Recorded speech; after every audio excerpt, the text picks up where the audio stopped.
Welcome to Rapid Retro, a career-focused shortcast with an agile twist from Agile People Ops. Through this series, we're going to get a glimpse into the careers of leaders, founders and specialists from across the globe, using an old faithful retrospective as a backdrop for our conversations, loved, lacked and longed for. Welcome to Rapid Retro, Ashlea Lewis. It's really great to have you on the pod. So could you just give us an overview of your background and a little introduction to yourself? I can. Lovely to be here. Thanks, Roxy. I fell into HR. I have a background of ops going into HR. I've worked for global organisations as well as SMEs. I prefer SMEs. I love the challenges that they bring. And I have a quirky sense of humour that's not for everyone. It's probably a little bit dark. I have to be honest, I'm very similar. Do you think that's an HR thing? I think so, yeah. We bring it on. It's how we get through the bad moments. Yeah. Oh, that's awesome. Thank you. So then, let's get straight into it then. So, in terms of what you've loved about your career or proudest achievement or proudest moment that you'd want to share, yeah, do you want to just give us a flavour of that?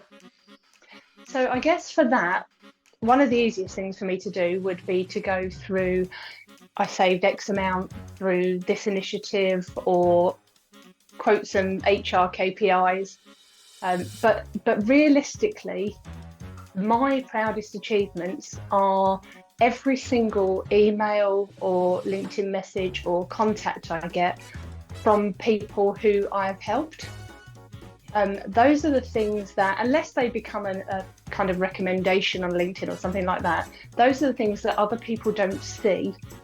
But they're the reason I'm in HR. It's those things, when you get something, you get a call, a Slack message, an email, a LinkedIn message from a former member of the team or from someone who's currently there to say, thanks for walking me through that, thanks for giving me a bit of coaching around that conversation that I thought was going to be difficult. So for me, every single time I get one of those messages, and it's not something that I've courted and gone after, it just comes out of the blue, those are my proudest achievements. Those are the reasons I do what I do. Oh, amazing. It's that human in offices, isn't it? Yeah. That people-centric kind of vibe. No, I love that. Yeah, it's not the stuff you find in a handbook, is it? And it's not it's not even quantifiable on paper. It's the value that gets added that doesn't come in black and white text. Absolutely, yeah. And I guess for you, is that like an intrinsic kind of lever for you then? Yeah, massively. Yeah, massively. That's great. So moving on to kind of almost a continuous improvement like conversation where we're talking about change. Having the career that you've had, and you mentioned your career change from operations into HR, knowing what you know now, would you make any changes? Is there anything that you do differently? Yes, I would have married an MBA player and lived a life to which I've never been accustomed. But you mean realistically? Yes, please. No, I think so. From an operations perspective, I think making that career move from ops to HR wasn't something I intentionally did.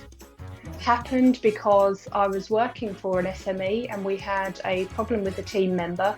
We were liaising with an external HR provider, and as part of that I was the kind of only person in the office who could liaise between the employee and the external HR provider. In doing that, I kind of found I liked it. I was good at it.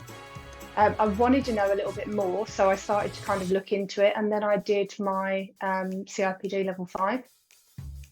And from then on, kept kind of doing little CPD bits, just kind of keeping my knowledge and seeing all the different areas as well. So then I left the company I was at. I loved my time there, but left the company I was at and went to a full-time HR manager's role in another SME of kind of 100 employees, and cut my teeth in my first HR manager role. And that was a baptism of fire.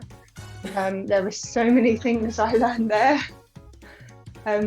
And from then on, I've kind of moved into different sectors, different size companies, fine-tuning, I guess, where I excel and what I love doing, so that I now know what I want and what I really don't want. If I could change anything throughout that journey, the only thing I would do is not take things so personally. And what I mean is, you know yourself in HR, you will often get blamed for the things that people don't like. But you will rarely get credit for the initiatives that you have that are good ones. That's when the senior leadership team or the line managers want to take the credit for the good things. And you rarely get, unless you're in a really good organisation that does support HR and recognise that HR have a place at that table, you will quite often get you won't get the acclaim for the good things. So don't take things personally, just know in your heart when you've achieved something and celebrate it there. Oh, I love that. I absolutely see what you're saying in terms of that kind of recognition that we get. We're often the police, aren't we? Yeah. We're called in to address not so great things, and but it's always good when we get that kind of personal level that you kind of spoke to, where individuals are coming back and saying, you helped me through this and so on. So it kind of, it helps weigh things back up, doesn't it? Yeah. I love some of the decisions that get put down to HR told me to do that, or that kind of message. And I think, wow, if I had the power, that would be lovely. If I actually had the power to make that decision. Yeah, we influence as much as we can, but not quite. Exactly. That's awesome. Thank you, Ashlea.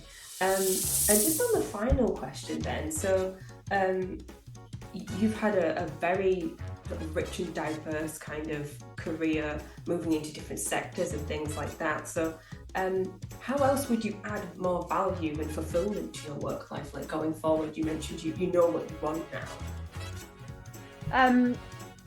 I know that I bring the most value in an SME, and I think that's the mix of my ops background and my HR background. It kind of gives me the ability to see the bigger picture and to look for the win-win between the business and the employees. So that the SME with a real people culture is the sort of thing that I think is what I look for, is what I know I look for and excel in. And it doesn't have to be that you go in with that perfect Mary Poppins culture. It means that it's a business that has a genuine appetite to have a people culture.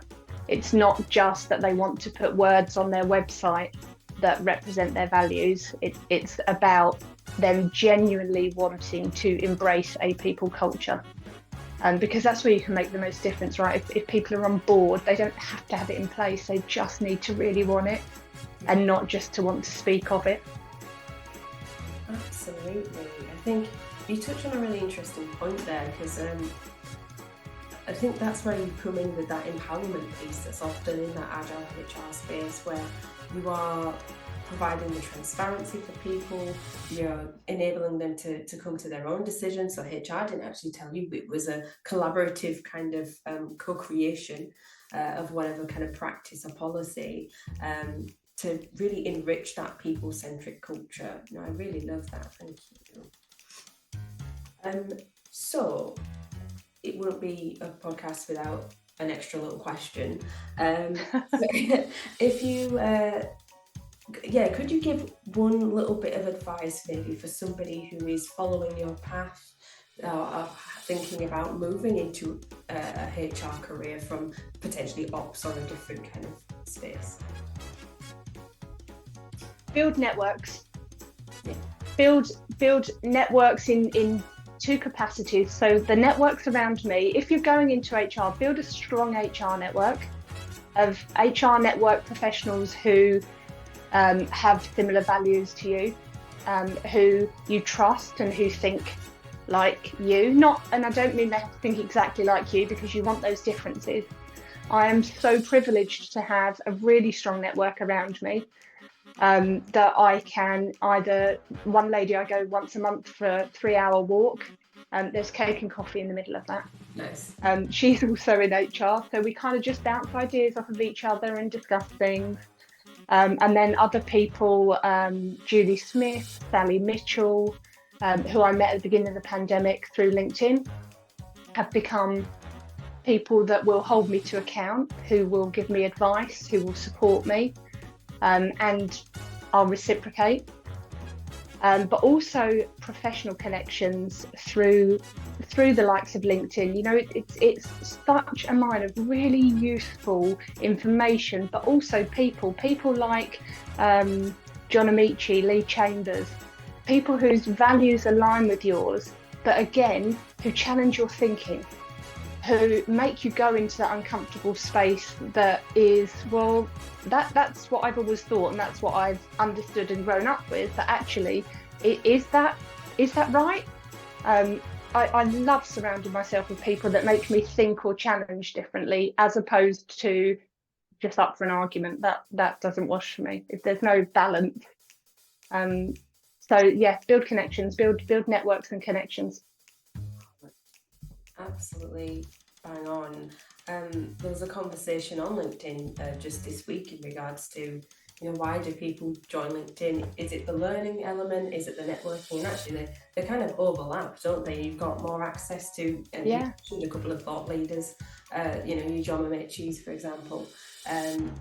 So yeah, that's perfect. Thank you so much, Ashlea, for your time and for your rich answers there. And yeah, I may be picking out an NBA player soon, you never know. Well, I'm going to watch the London Lions play tonight, so root for them all the way. Fingers crossed. Thanks so much, Roxy. It's been an absolute pleasure. Ashlea shared some really insightful views that overlap in the Agile People Ops and HR space. From creating a people-centric culture with buying from the top to an individual approach to enriching someone's experience with the HR team. She also touched on the power of networks and how LinkedIn has created that accessibility to thought leaders and so much learning that is necessary in the ever-changing environments that we now find ourselves in. Thank you so much for joining this conversation and this episode of Rapid Retro. And for more Agile People Ops content, please check out their YouTube, LinkedIn and website. I'll catch you in the next one.